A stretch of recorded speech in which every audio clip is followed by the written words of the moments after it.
The most extraordinary and exciting virtual experience for marketing sales experts and entrepreneur. Expreneur Marketing Sales Summit 2021. Learn from 18 expert speakers. James Gui, Indranata Nikolai, Denny Santoso, Sunil Tolani, Christina Lee, Alfalak Arsenda Tama, Tom MC Ifle, Joshua Sutanto, Tony Chia, Sanjay Casey, Paulus Sulastri, Mike Gunawan, Indra Hadiwijaya, Irfan Prarendra, Rini Adrika, Marcel Timotius, Sutiono Partorejo, Pimpin Bakhtiar. Saturday, Sunday, 27-28 March 2021.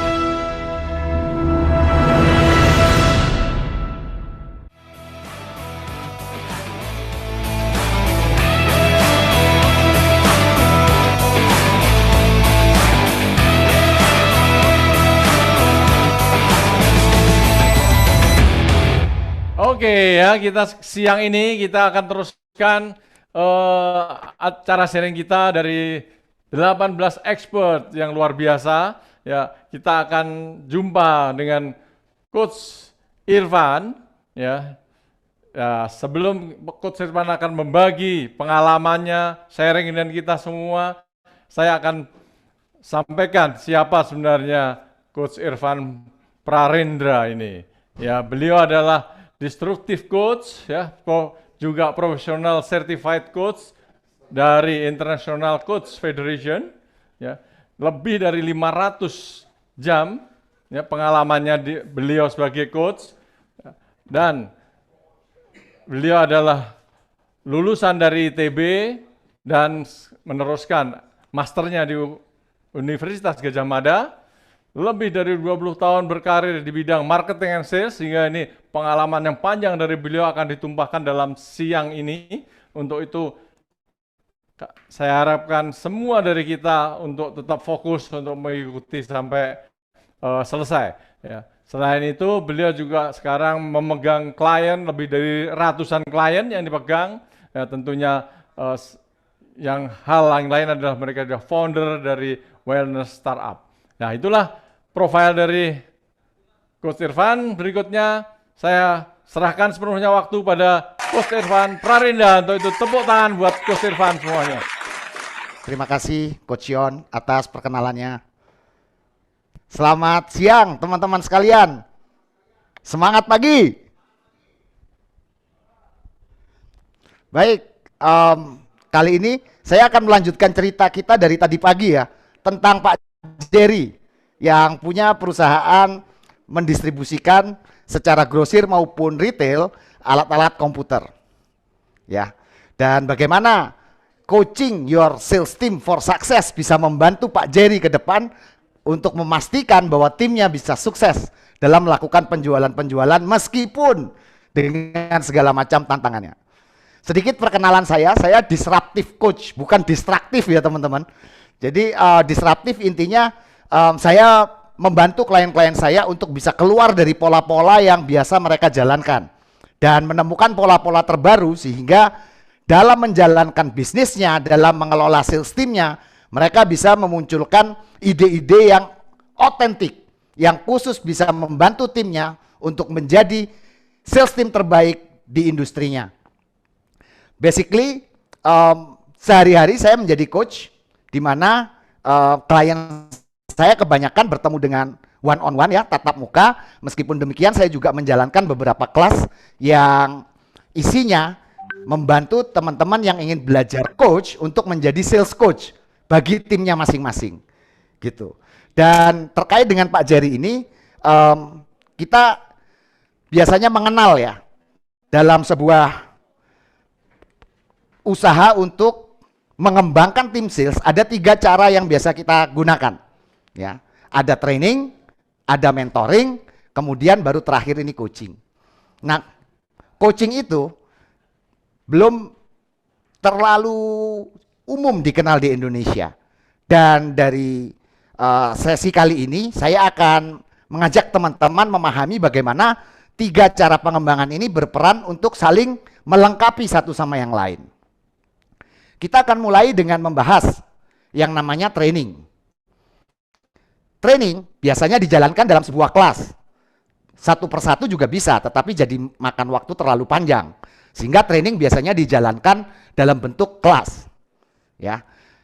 Fungsinya apa teman-teman? Training ini. Training itu memfasilitasi pembelajaran terhadap keilmuan baru. Ya. Yang sebelumnya sebelum ikut training mereka tidak tahu, setelah keluar dari training mereka jadi tahu. Ya. Jadi training memfasilitasi knowledge. Yang sebelumnya tidak tahu menjadi tahu. Kalau dalam kasus Pak Jerry, apa yang ditrainingkan? Satu, biasanya yang ditrainingkan adalah product knowledge atau pengetahuan tentang produk-produk elektronik terkait komputer yang memang nanti akan dijual oleh tim sales dan marketingnya. Ya, sebagai seorang sales tentu saja ya pengetahuan tentang product knowledge itu menjadi yang utama untuk dikuasai sehari-hari. Nah, kalau Pak Jerry ini merekrut seorang sales dan marketing baru, maka sebelum diterjunkan si salesperson ini perlu di-training mengenai product knowledge. Apalagi selain product knowledge? Pengetahuan tentang bagaimana menjual. Ya, pengetahuan tentang selling skill, pengetahuannya dulu teman-teman. Ya. Nanti Pak Jerry akan mengumpulkan tim salesnya dan diajari, dikasih tahu yang namanya proses marketing dan selling itu terdiri atas apa saja, ya, dan apa pentingnya menjalankan dengan disiplin masing-masing tahapan-tahapan yang sudah diajarkan. Jadi dua hal teman-teman, ya, dalam membina sebuah sales team yang kokoh itu paling tidak punya pengetahuan tentang product knowledge dan pengetahuan tentang menjual. Setelah mereka bisa paham ya tentang keilmuan dari produk dan keilmuan tentang menjual, maka selanjutnya masuklah kepada fase mentoring. Mentoring biasanya dijalankan one on one teman-teman, karena dia memfasilitasi pengetahuan baru yang diterima saat training agar menjadi keterampilan baru. Ya, diingat-ingat teman-teman, yang namanya mentoring memfasilitasi pengetahuan baru agar bisa diolah oleh si pembelajar untuk menjadi keterampilan yang baru. Ya. Jadi konsepnya di sini dengan mentoring kita akan mengajak seseorang yang sudah tahu menjadi bisa menggunakan pengetahuannya dalam aktivitas sehari-hari. Ya. Jadi tadi si Pak Jerry sudah ngajarin product knowledge. Kemudian dia juga ngajarin pengetahuan tentang yang namanya kemampuan menjual. Ya, selling skill-nya sudah diajarin.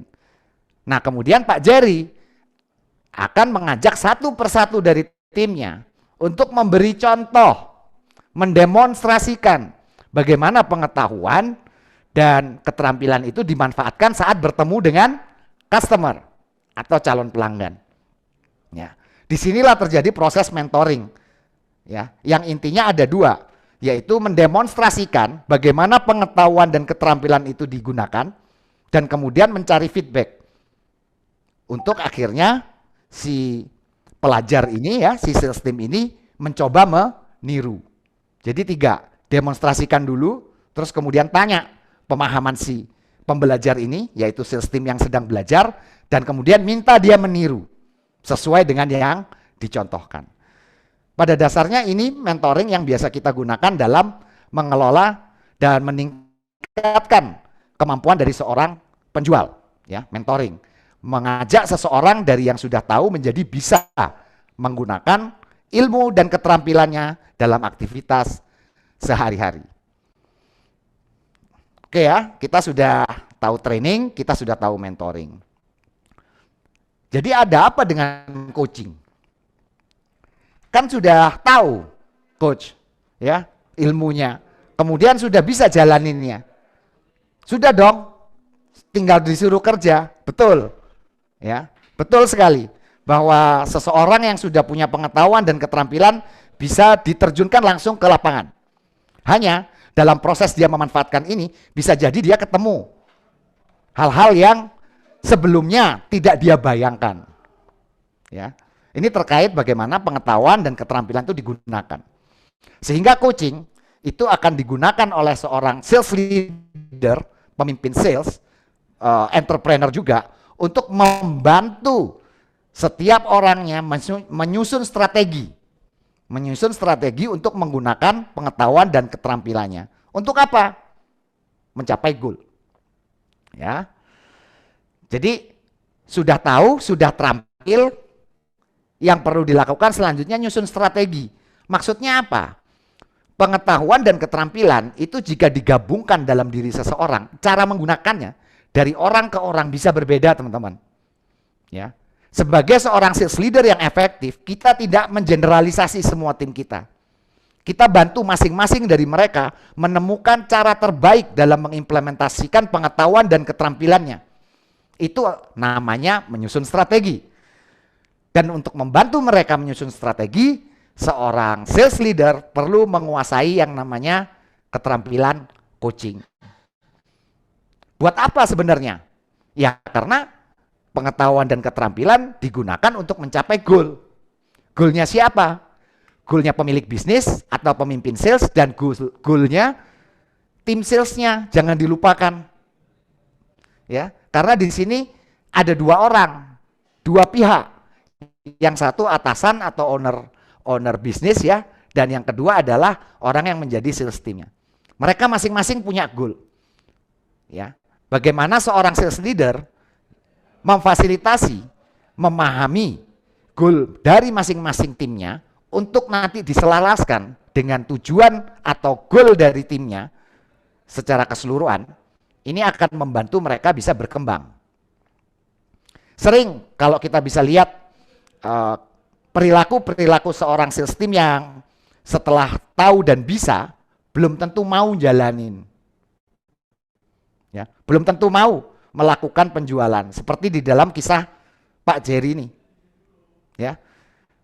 Orangnya udah di training, udah di mentoring, tapi dia ogah-ogahan ketemu customer. Sehingga penjualannya juga jadi nggak banyak. Dia cuma mau ketemu sama customer-customer yang sudah pernah dia temui sebelumnya. Pada saat customer baru datang, dia ogah-ogahan. Jadi ada apa ini? Padahal dia sudah tahu ilmunya, sudah bisa jalaninnya. Ada faktor ketiga yang namanya kemauan. Ya. Nah, coaching ini memfasilitasi munculnya kemauan. Dengan apa? Yaitu tadi, seseorang bekerja, ya mau jadi sales, mau jadi apapun, pasti karena dia punya tujuan pribadi untuk menjadi sesuatu, untuk mendapatkan sesuatu. Ya, itu goalnya. Dan berapa banyak sebenarnya sales leader yang mau memperhatikan faktor ini. Ya. Dan kalau ini diperhatikan, tim-tim ini akan bisa muncul kemauan untuk berusaha lebih keras.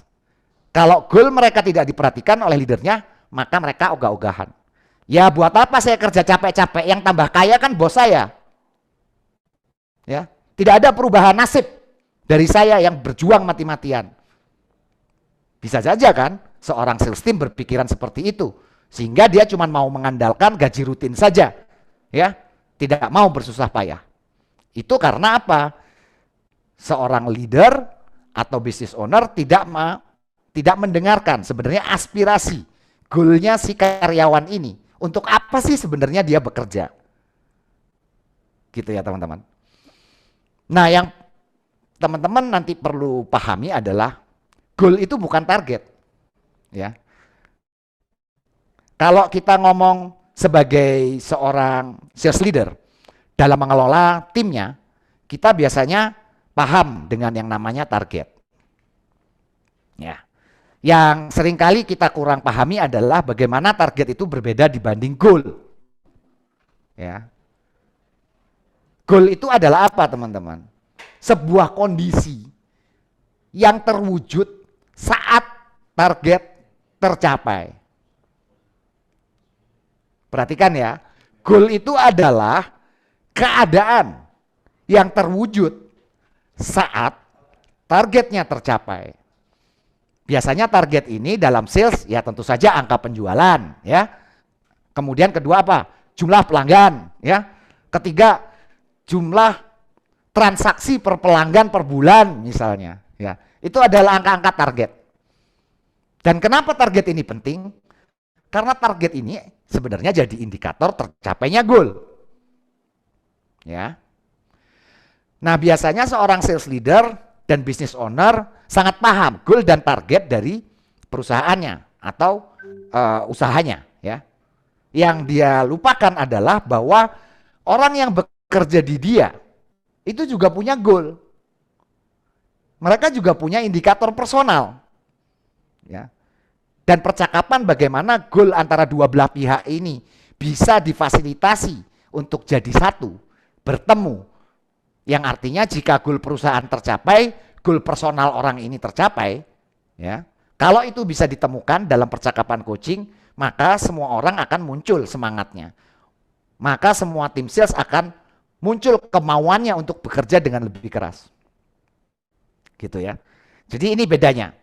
Goal itu bukan target dan target bukan goal. Ya. Target itu sekedar indikator tercapainya sebuah goal. Dan goal itu adalah keadaan yang akan terwujud saat target tercapai. Ini yang kita perlu pahami, jadi kita tidak tiap hari kalau ketemu sales team kita yang dikejar-kejar targetnya. Karena target itu tidak ada maknanya tanpa adanya goal di balik target itu. Makanya kalau kita bisa lihat fenomena saat ini, ya, sales team itu akan ogah-ogahan teman-teman diajak ngomong sama atasannya karena dia tahu tiap kali diajak ngomong yang dioprek-oprek cuman target. Sudah berapa persen pencapaian target kamu? Ya, kenapa kamu nggak capai? Ya, apa yang kamu mau lakukan besok supaya targetnya tercapai? Urusannya cuma target. Sementara tujuan dia sebagai manusia yang bekerja atau goal yang dia ingin capai tidak pernah dipercakapkan, tidak pernah diperbincangkan, sehingga akhirnya yang namanya motivasi nggak ada, gitu ya. Nah, ini beberapa mispersepsi yang kita sering temui dan Pak Jerry juga menjalankan ini ya teman-teman, ya, bahwa mengelola sales team itu cukup dengan satu, kasih training gitu ya, kasih tahu cara capai target. Ya, kasih contoh, ya, gini caranya, dan itu selesai. Semua sales leader berharap kalau sudah di training, di mentoring, semua timnya langsung bisa jalan lari sendiri untuk mencapai target. Kalau nggak sesuai maunya, wah ini kok kemauannya nggak kuat ini sales team, terus dikasih motivasi biar bersemangat, ya. Ayo semangat pagi, ya, hari ini kita coba taklukkan customer-customer yang akan datang ke toko kita, gitu ya. Supaya di akhir hari kita bisa mendapatkan insentif, kita mendapatkan bonus segala macam. Kasih motivasi biar bersemangat. Ya.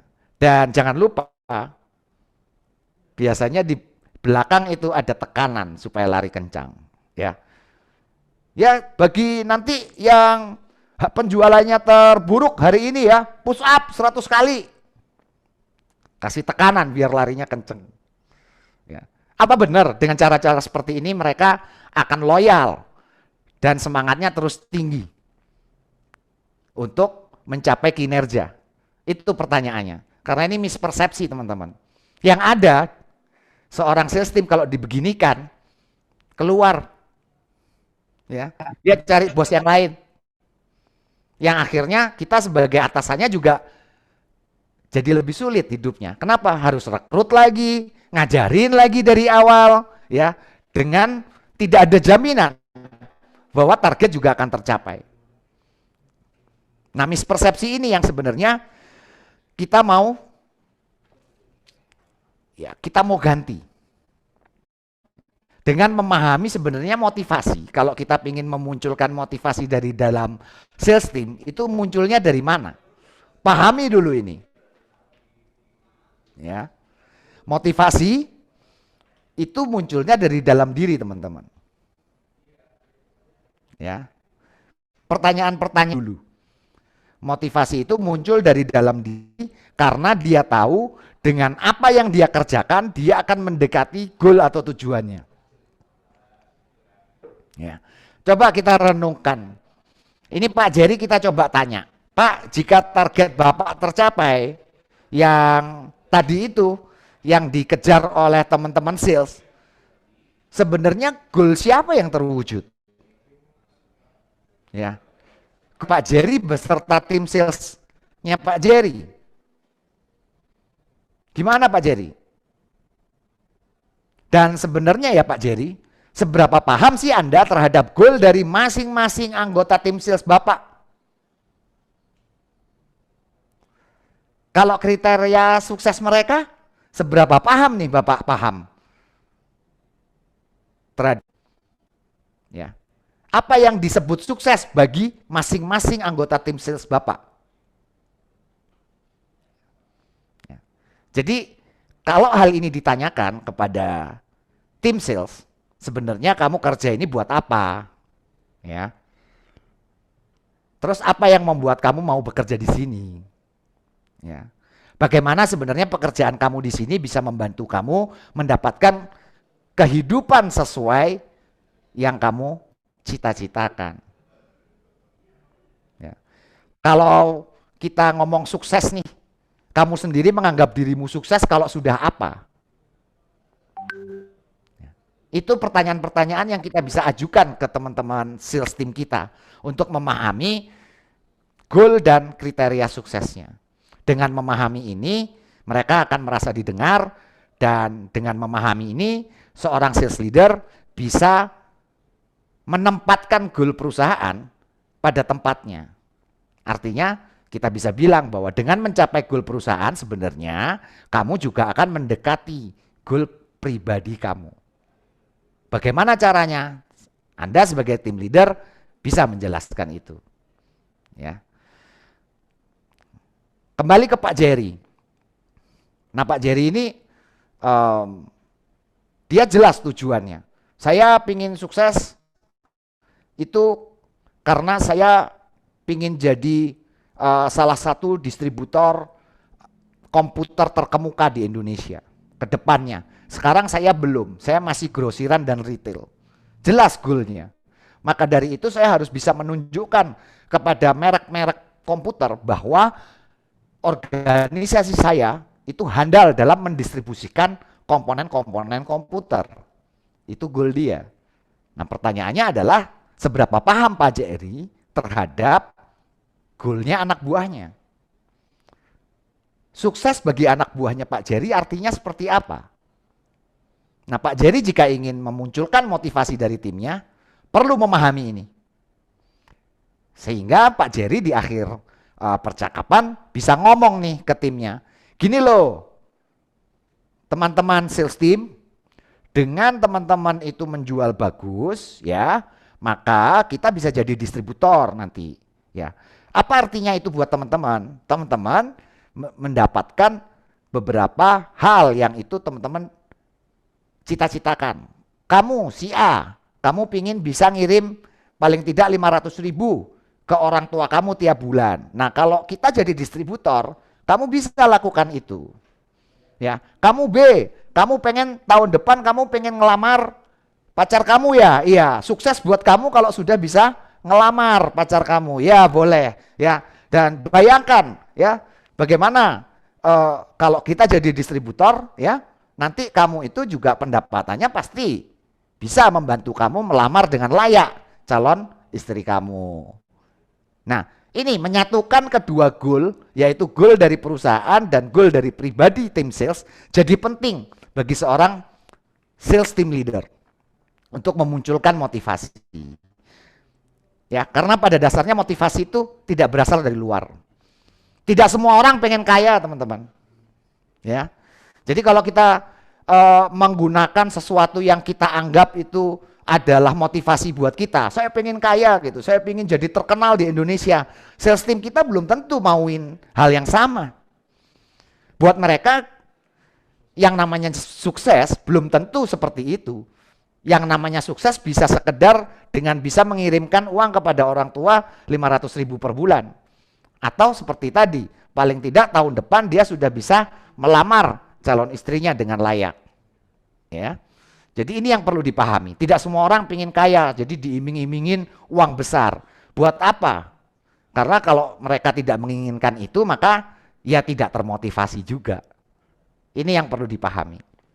Ya. Jadi gimana kita mengelola sales team agar motivasi ini juga bisa muncul? Ya, belajar dari 3 mispersepsi yang kita sudah pahami tadi. Ya. Jadi gini teman-teman. Pertama, pahami dulu goal dan kriteria sukses dari masing-masing tim sales Anda. Apa sih yang mereka ingin capai dengan bekerja sebagai salesperson, sebagai tenaga marketing. Ya. Kalau mereka harus mendefinisikan sukses dalam 2 tahun ke depan, ya jangan panjang-panjang, jangan ngomong apa yang kamu ingin capai dalam 10 tahun ke depan. Kepanjangan teman-teman ya. Kalau ke sales team, coba manage itu bisa pendek-pendek dulu, pendek sampai menengah.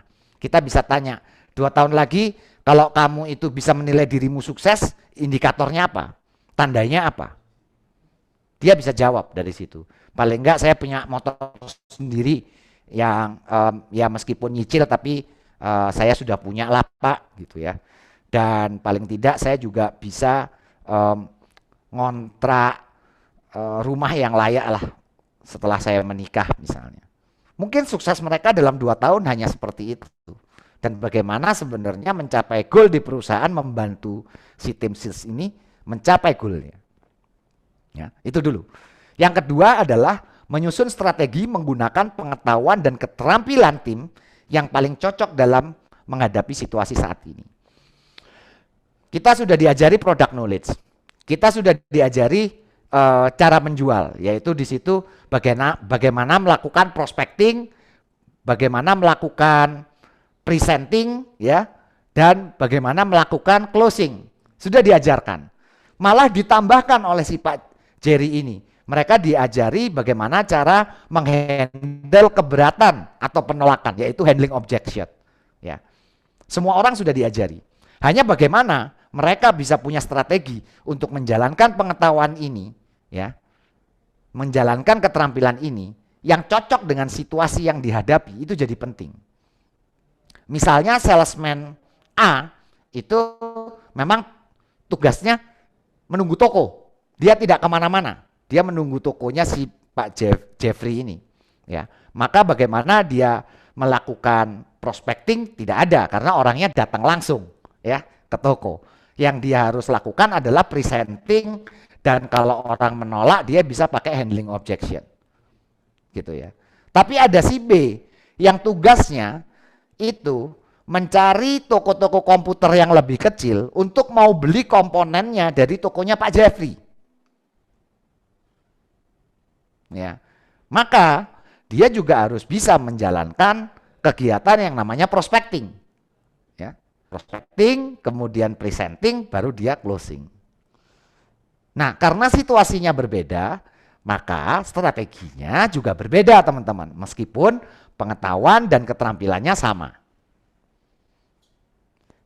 Ya, disinilah Pak Jeffrey perlu membantu mereka agar mereka masing-masing punya strategi yang cocok di situasi yang mereka hadapi sehari-hari. Apa resep ketiga mengelola tim sales dengan coaching ini? Yaitu dalam perjalanan seorang sales team mencapai targetnya, mencapai goalnya, mereka akan ketemu kegagalan. Mereka akan ketemu juga kesalahan. Ya.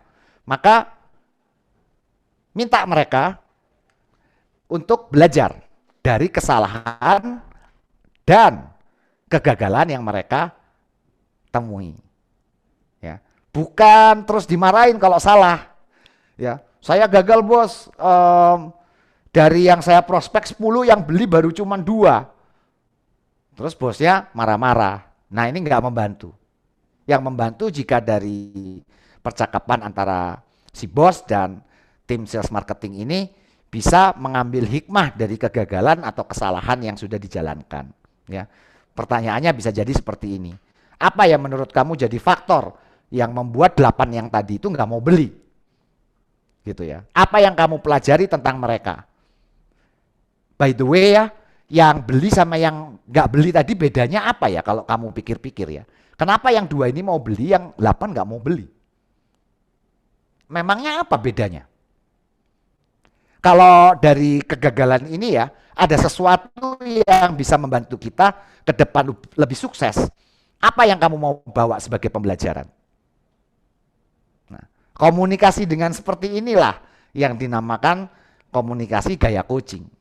Kita tidak perlu mengcoaching tim kita, tetapi gunakanlah keterampilan coaching untuk mengelola tim kita. Ya.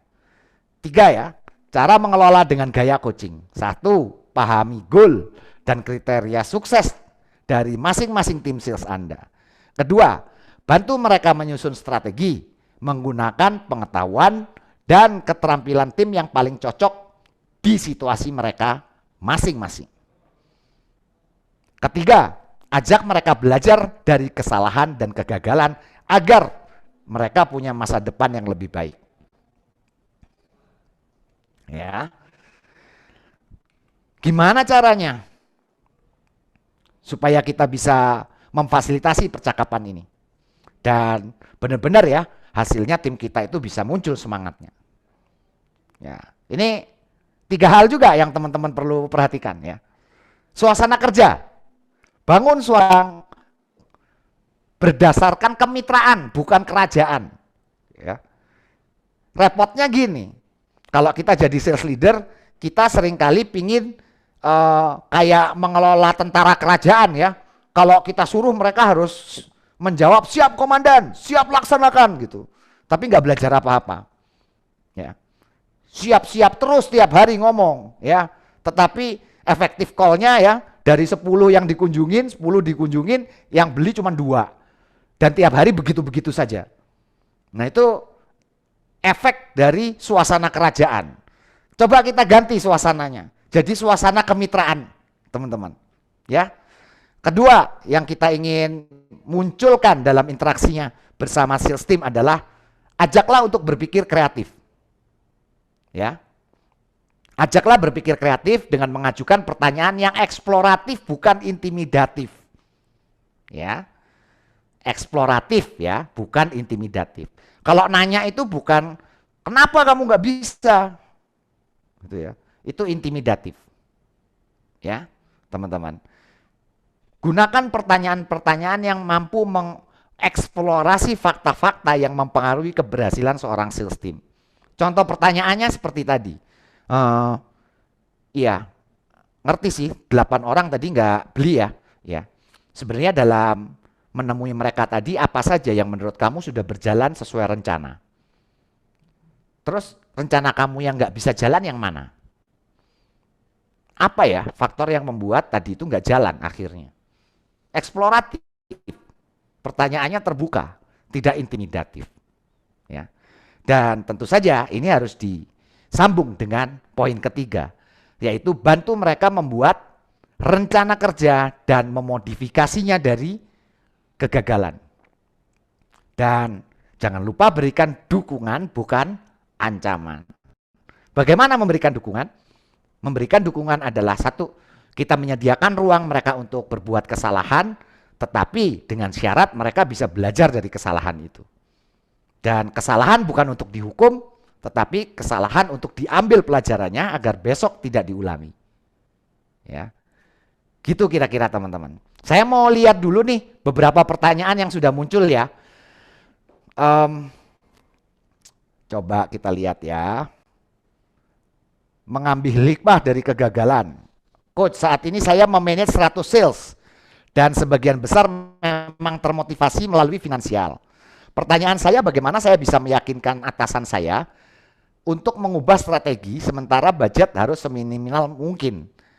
Ya, meyakinkan atasan ya untuk mengubah strategi sementara budget seminimal mungkin ya. Yang saya tangkap di sini hubungan budget adalah untuk memotivasi secara finansial timnya, ya kan? Berarti di sini yang perlu dipahami Mbak Dwi ya ini ya, adalah bahwa Mbak Dwi harus paham dulu goalnya dari atasan Mbak apa, ya. Ingat ya bahwa kita dalam berkomunikasi baik ke bawahan maupun ke atasan memahami 2 faktor, ada target dan ada goal di balik target. Dengan strategi yang dijalankan oleh atasan Mbak, sebenarnya apa yang dia ingin capai? Bukan target tapi goal. Sebuah keadaan saat target tercapai. Itu dulu mesti diajak ngomong ya. Dengan cara misalnya, bos, sebenarnya dengan strategi ini apa yang bos ingin tunjukkan sih ke kita gitu ya. Dan bagaimana sebenarnya strategi ini membantu bos mencapai sukses ke depan. Apa yang bos pahami dari yang dibutuhkan tim saya? Ya. Kita bisa coba ajukan pertanyaan-pertanyaan yang eksploratif juga ke atasan kita. Memang nggak gampang ya Mbak Dwi, perlu belajar, dan belajarnya juga nanti saya akan ceritakan bagaimana nanti teman-teman bisa belajar untuk menjadi seorang yang leader, sales leader yang mempunyai gaya coaching sebagai cara memimpinnya, gitu ya. Kemudian ada Mas Fajrul, Coach, kalau misal kita sudah terlanjur terlalu dekat dengan masing-masing anggota dalam tim, dan ketika mereka do something wrong, mereka jadi tidak terlalu merasa salah. Saya coba tegas, jadi malah bikin gap dengan mereka. Baiknya gimana ya Coach? Ajak mereka merefleksi, belajar dari kesalahan. Ya, itu tadi. Jangan-jangan mereka nggak nganggap itu salah, Mas Fajrul. Ya, yang menganggap itu salah Anda aja. Buat mereka itu baik-baik aja. Makanya pertanyaannya adalah, sebentar, kamu sendiri melihat hal tadi itu seperti apa? Pelajaran apa yang kamu tarik di situ? Kalau dihubungkan dengan goal ya yang membuat kamu itu mau bekerja di sini, sebenarnya pengalaman tadi artinya apa? Kalau ke depan kamu akan mendapatkan kasus yang sama, apa yang ingin kamu lakukan berbeda? Ya. Memang nggak gampang teman-teman ya. Nanti di akhir sesi saya akan cerita tentang bagaimana teman-teman bisa belajar lebih lanjut untuk memiliki gaya coaching ini sebagai sales leader. Ya. Kemudian ada pertanyaan Mbak Sisi. Coach, apakah setiap sales harus selalu melalui tahapan training, mentoring, dan coaching? Karena di luar sana banyak sekali tidak melalui tahapan tersebut dan dianggap gagal karena tidak capai target. Iya, betul sekali. Makanya saya memperkenalkan ya bahwa coba kita lihat sebenarnya untuk membuat sistem itu berhasil dan menurunkan kemungkinan kegagalan itu seperti apa? Tips dari saya yaitu mulailah dengan training, mengajarkan product knowledge, mengajarkan kemampuan untuk menjual. Diikuti dengan mentoring, memberikan contoh kepada mereka bagaimana pengetahuan dan keterampilan itu dijalankan, digunakan sehari-hari. Minta mereka untuk mencontoh apa yang Anda sudah demonstrasikan. Ya. Dan ketiga, fasilitasi percakapan mengenai bagaimana pekerjaan ini, karir ini membantu goal dia sebagai manusia. Ya. Sehingga yang namanya seorang bekerja jadi sales itu mungkin bisa dijudge dia gagal sebagai sales. Yang kita mau cegah adalah dia tidak gagal jadi manusia, ya. Jadi ini perlu coaching, ya. Karena ya nggak apa-apa lah sekali-kali gagal sebagai sales itu wajar. Ya, jangan sampai kita gagal jadi manusia, ya. Itu kenapa coaching jadi penting. Karena saya nggak bisa membayangkan kalau kita gagal jadi manusia terus kita jadi apa ya? Ya, oke. Pak Usman, bagaimana cara memfasilitasi supaya tim kita mempunyai kemauan? Iya, yaitu tadi, seberapa paham sebenarnya Pak Usman terhadap goal yang membuat anak-anak ini mau bekerja sebagai sales. Ya, apa yang mendorong mereka untuk mau menjalankan profesi ini? Ya, dan kalau profesi ini adalah cara yang membantu mereka jadi orang yang lebih baik di kehidupan mereka, mencapai sesuatu yang mereka inginkan, mereka membantu mereka mencapai yang mereka cita-citakan, maka apa yang mereka harus kerjakan dalam pekerjaan saat ini? Pertanyaan-pertanyaan itu, ya. Jadi jawaban dari pertanyaan teman-teman rata-rata yang punya adalah sales team teman-teman sendiri. Ya. Yang saya bantu adalah teman-teman bisa punya kemampuan untuk bertanya eksploratif tadi nantinya. Sehingga teman-teman bisa mendapatkan jawaban dari tim sales teman-teman sendiri. Ya. Kemudian ada pertanyaan berikutnya Pak Morgan. Coach, bagaimana jika atasan tidak punya visi, hanya punya tujuan jualan saja? Iya, mungkin bahasanya bukan visi, Pak Morgan. Semua orang hidup itu punya goal, punya keinginan, kemauan, apa yang ingin dia wujudkan. Ya, beberapa orang yang kantoran istilahnya ya, kita kerja di perusahaan yang skala nasional atau multinasional, kita dikenalkan dengan visi. Sebenarnya di business owner lokal mereka juga punya, cuman mereka nggak menyebutnya visi, Pak Morgan, ya.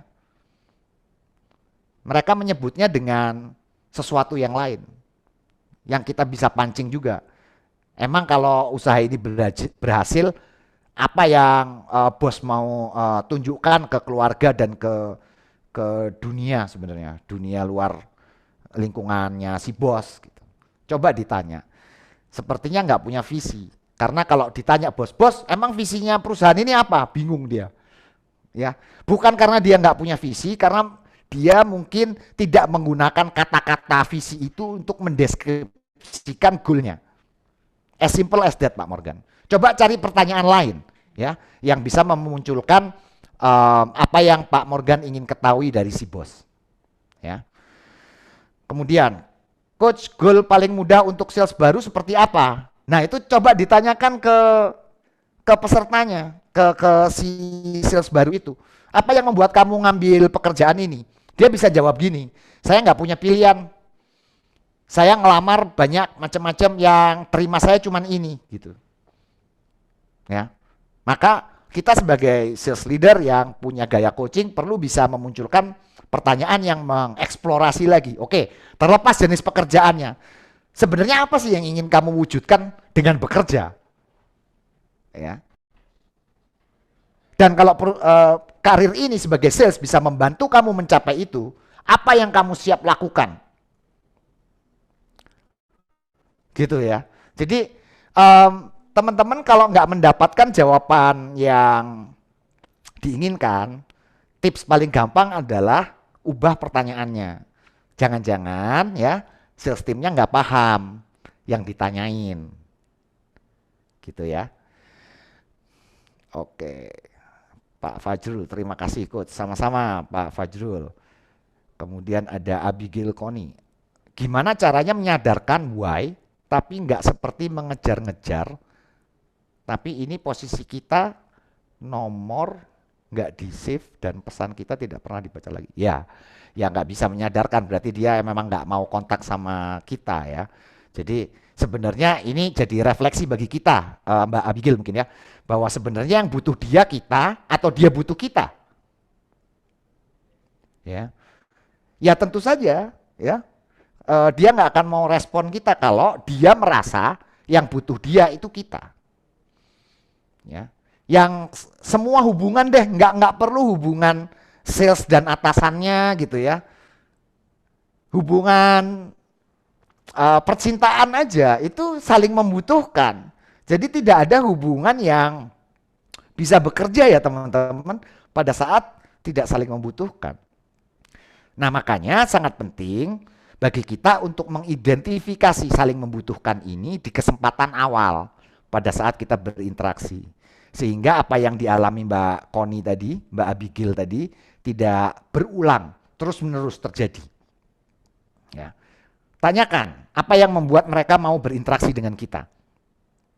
Dan kalau saya punya sebuah proposal, menurut dia seperti apa proposal ini bisa membantu dirinya juga, bukan hanya membantu saya. Ya. Kecenderungan kita itu sebagai seorang sales leader juga akhirnya menggunakan gaya selling kepada anak buah kita, teman-teman. Padahal mereka bukan customer yang perlu diyakinkan seperti itu. Mereka adalah bagian dari diri kita sendiri, ya. Perluasan dari diri kita sebagai leader yang akhirnya membantu kita menemui lebih banyak customer. Ya. Gitu. Durasi coaching yang ideal berapa lama dan yang mana yang paling penting untuk diberikan pertama kali join ke perusahaan? Apakah product knowledge atau mindset sales? Ya. Training ya maksudnya. Coaching itu nanti dijalankan setelah training dan mentoringnya beres. Ya, coaching tidak ada gunanya diberikan ke orang yang belum tahu dan belum bisa. Ya, coaching tidak diberikan kepada orang yang belum tahu dan belum bisa. Ini di bidang sales. Pastikan dulu mereka tahu product knowledge, tahu sales mindset, tahu keterampilan mindset. Jadi semua penting tadi. Semua diberikan dulu. Durasinya bisa macam-macam tergantung produk ya, Pak Aldri. Semakin kompleks produk dan semakin kompleks proses penjualannya, pasti membutuhkan durasi yang semakin panjang. Kalau saya dulu pertama kali masuk sales itu trainingnya 2 minggu. Training plus mentoring. Belajar di kelas ya, diajari product knowledge, cara jualan, kemudian turun ke lapangan, masuk ke pasar-pasar jualan. Itu 2 minggu. Setelah itu saya masuk di area kerja saya dan tiap 1 bulan sekali saya direview sama coach saya. Baik, begitu teman-teman. Kemudian kode keras ini. Siapa yang membutuhkan siapa? Iya, ini yang kita perlu pahami ya teman-teman. Supaya kita juga paham bahwa hubungan apapun deh, mau sales dan bawahan ya sama atasan itu dibina bisa berlangsung lama kalau saling membutuhkan ya. Jadi tidak ada yang lebih baik dari orang lain. Saya sebagai sales leader, saya juga sama membutuhkannya terhadap anak buah saya dengan mereka membutuhkan saya ya. Nah, spirit kemitraan ini yang perlu dibangun, bukan spirit kerajaan yang seperti saya cerita tadi. Nah, setelah target selling team tercapai, selanjutnya servicing. Nah, masalahnya sales team selalu terjebak target. Akhirnya servicing terabaikan. Gimana kembali menyadarkan tim bahwa servicing juga penting? Ya tentu saja dihubungkan sama goalnya mereka ya, Pak Supriyadi. Ya, intinya adalah mungkin tim sales itu belum paham servicing itu dampaknya ke goal pribadi masing-masing. Apa yang membuat proses servicing itu penting dalam hidup mereka, dalam mencapai goal pribadi mereka. Mungkin kalau proses sellingnya mereka sudah tahu, mereka sudah paham. Nah, PR-nya tinggal sedikit lagi Pak Supriyadi, ya, ajak mereka merefleksi, tanya ke mereka, kamu sendiri melihat apa pentingnya proses servicing dalam memastikan kamu juga mencapai tujuan kerja kamu, gitu ya. Ya, apa yang membuat saat ini kamu sendiri nggak terlalu perhatian terhadap servicing? Kita juga pengen tahu. Jangan-jangan mereka menganggap bahwa ya bos, males lah servicing, itu kan nggak ada insentifnya, ya, nggak ada insentifnya tapi cuman kerjaan doang. Mending saya jualan aja, fokus. Nah, kita juga pengen tahu itu ya. Dan dari situlah akhirnya kita bangun kesepahaman. Oke, memang servicing itu ya tidak ada hubungannya sama insentif. Tetapi ini nih saya cerita. Kalau konsumen puas, dia bisa ngomong ke temennya. Akhirnya dapat rekomendasi. Kamu dapat yang namanya calon-calon klien baru, calon-calon customer baru yang kamu bisa datangi untuk mendapatkan sales. Gitu ya. Jadi ini yang kita perlu pahami. Nah, teman-teman, kalau mau mulai ingin belajar gimana? Saya tawarkan untuk 50 orang di sini untuk nanti bisa isi Google Form itu. Nanti operator Mas Andri akan bantu copy paste linknya ya ke chat. Di mana nanti saya akan membahas salah satu cara paling gampang lah ya. Tips paling gampang, coaching paling standar gitu ya, yang membantu teman-teman bisa mendobrak kebuntuan timnya teman-teman di era normal baru. Ya, ini free online course yang sebenarnya nilainya sekitar 500.000 ya. Saya cuma buka untuk 50 dari peserta yang hadir hari ini. Tidak termasuk yang mengikuti recording ya, yang nanti lihat materi ini di recording sudah hangus, nggak bisa ikut ya. Tetapi kalau teman-teman itu nggak sabaran, pingin dapat yang pelajaran yang selengkap mungkin, sehingga keluar dari situ teman-teman sudah siap ya untuk menggunakan gaya coaching dalam kepemimpinan teman-teman. Kita ada program yang namanya Sales Coach Certification ya. Ini standarnya International Coaching Federation di USA ya. Kita mendapatkan akreditasi dari Amerika untuk program ini. Teman-teman bisa daftar di situ. https://visecoach.com/sccp ya. Di situ teman-teman bisa langsung daftar untuk program kita bulan Juni. Tentu saja karena ini akreditasinya juga dari US ya teman-teman. Secara global Anda akan diakui sebagai seorang sales coach yang kompeten ya, yang akreditasinya internasional. Tentu saja ini nggak bisa terima banyak ya. Setiap kelas yang saya jalankan untuk ini cuma untuk sekitar 16 orang. Jadi kalau teman-teman berminat untuk yang paling dekat bulan Juni, silahkan daftar di situ atau bisa menghubungi tim Expreneur ya. Jika teman-teman tidak ingin kehabisan seat yang untuk bulan Juni. Gitu teman-teman. Dan teman-teman ya, setelah ini saya mau memperkenalkan pembicara selanjutnya, the next expert.